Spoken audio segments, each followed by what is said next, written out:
আজ একটু অনুষ্ঠান বাড়ির মতো লাল শাক ভাজা করে দেখাই।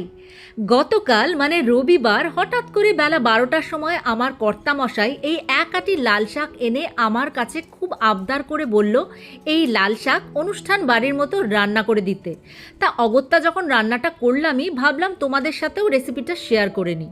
প্রথমেই তেলে ফুলবড়ি আর বাদামকে লালচে করে ভেজে তুলে রেখে একটা বেগুনকে ছোট টুকরো করে এই রকমভাবে লালচে করে ভেজে তুলে রাখো। খেয়াল রেখো বেগুনে যতই তেল দেবে ততই ওর পেটের মধ্যে ঢুকিয়ে নেবে, তাই ওই সামান্য তেলেই বেগুন ভেজে তুলে রেখে এইবার কড়াইতে সামান্য নতুন করে তেল দিয়ে 5 ফোড়ন, শুকনো লঙ্কা, বেশ খানিকটা রসুন থেতো করে আর একটা পেঁয়াজ এইরকমভাবে কুচো করে লালচে কালচে করে সমস্ত কিছু ভেজে নাও। রসুনের গন্ধ, পেঁয়াজ সব কিছু এই তেলে অলরেডি চলে এসেছে।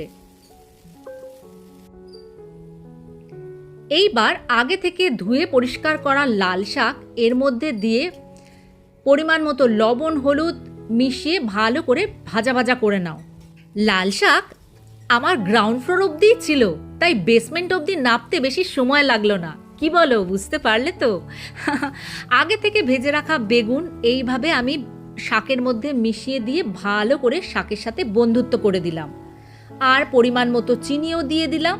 আগে থেকে ভেজে রাখা ফুলবড়ি আর বাদামকে আমি হাত দিয়ে একটুখানি টুকরো করে নিয়েছিলাম, তারপর সেইটা এই শাকের মধ্যে দিয়ে ভালো করে নাড়িয়ে চাড়িয়ে নিলাম।